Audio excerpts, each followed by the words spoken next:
Yeah. Okay, so we're at 40 seconds now. So our last pause point, we're going to pause at 45 seconds. Okay. Okay, now what I wanted to say in response to what Adam just said, and Crystal and I talked about this last night as well, I adore Jennifer Lawrence. I think she is one of the most naturally gifted actresses I've ever seen. And I was happy that she was cast as Katniss, but this entire time, and I haven't really been that quiet about this, I've had hang-ups about her age because I don't think that she looks 16, and that's really been bothering me.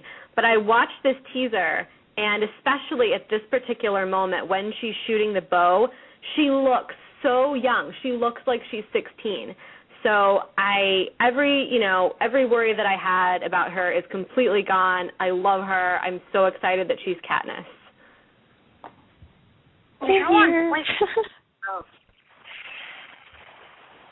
Is there anybody here at all who doesn't like her as Katniss now, or is it 100% vote of support at this point? No. By your silence, I think everybody loves it, and honestly, that's so important. And imagine, let me just put a hypothetical out there for a second. What if you watched this teaser, and the girl that you saw in there was just not your vision of Katniss, and was just really that would basically ruin all four, possibly four movies when you think about it. So the most important thing, it seems like they really got right.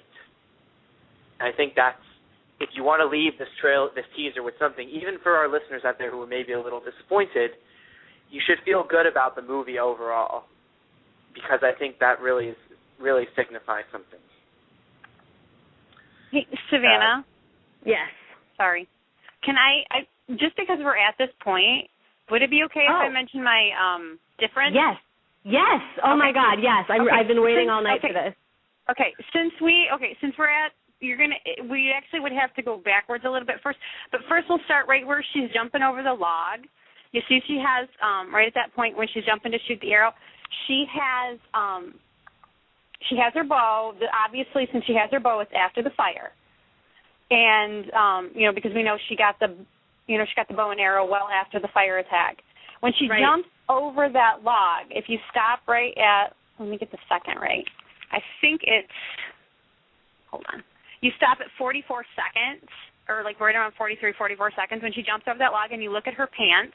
There's no holes. There's no fire burns in her pants. If you go back to 24 and 25 seconds, there are holes in her pants from fire. It's really hard to tell, and I've got the screen caps for it, but it's like one of those weird little things. It was like I was watching, and I'm like seeing her walk, and it's when you can't see her face.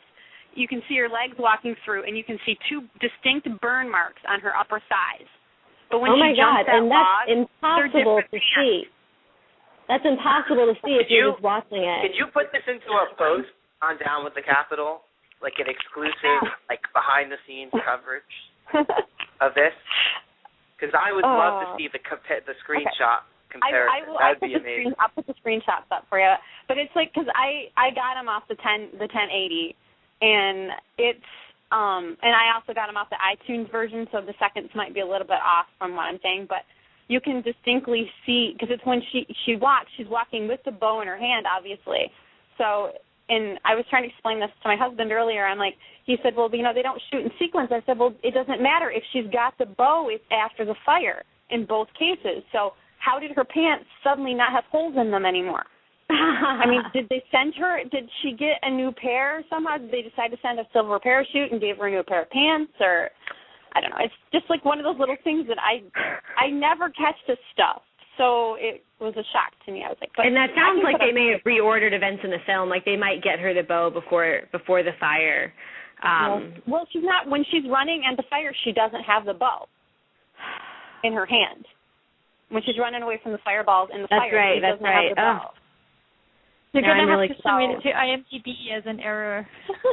I know. It was like I said, I told Sam earlier, it was funny because he said something about the eyes, and I had said something like that. I'm like, oh, you found the first the first tidbit that, that I was thinking IMDb. And then I was looking later when I was doing my crazy screen caps, and I'm like, oh, my gosh.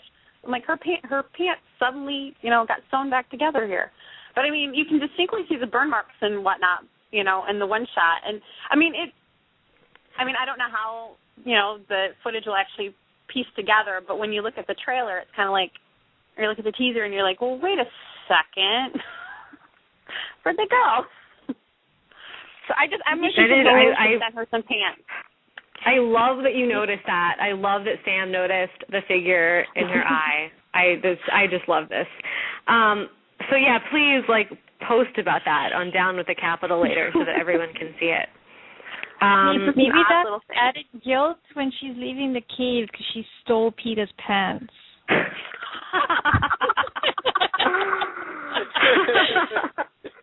Maybe he wasn't wearing them anyway. In all fairness, them off. Yeah, when they was getting cleaned off, he's like, "No, why don't you take my pants?" It's like, my pants don't have holes in them.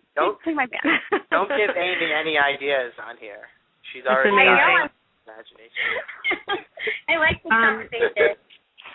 Okay, so let's go ahead, since it's 11:23, and go ahead and just watch to the end, and then we can do final remarks, and we can talk about what's my district as well.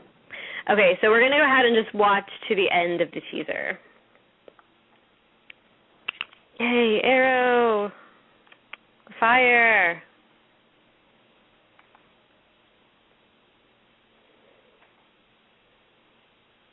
Is it March 23rd yet?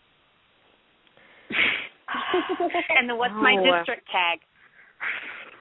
So I think maybe the biggest thing from those last couple of seconds is probably Rue's whistle, which has been the sensation of the day. It's available for download on iTunes for free. I love it. I'm in love with it. I know Crystal has some opinions about it and its similarities to a television show theme. Yeah, I can't shake the X-Files thing. And then somebody on Facebook was saying that it sounds like the theme for Romeo and Juliet, the 1968 version, and it actually really does sound like the start of the theme song for that movie. Oh wow! Which is really beautiful. Oh yeah, the Nino Rota score. That's oh my god! Yeah, I think you know what I'm talking about, right? Yeah.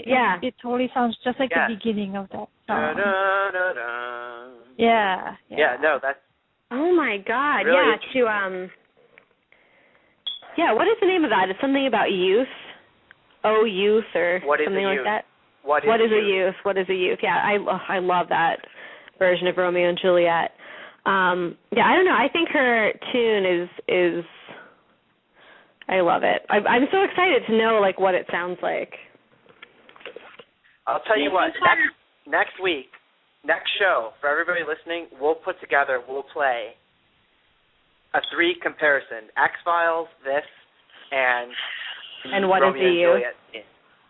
And we'll compare all 3. How does that sound? Sam Cushion, get your engineering work ready. Who else do you think is going to do it? Be careful. I sent Ariana the link for the X-Files theme, and it got stuck in her head. It's been stuck in her head since last night. So I sent it to her at 2:30 in the morning, and it's been stuck there ever since.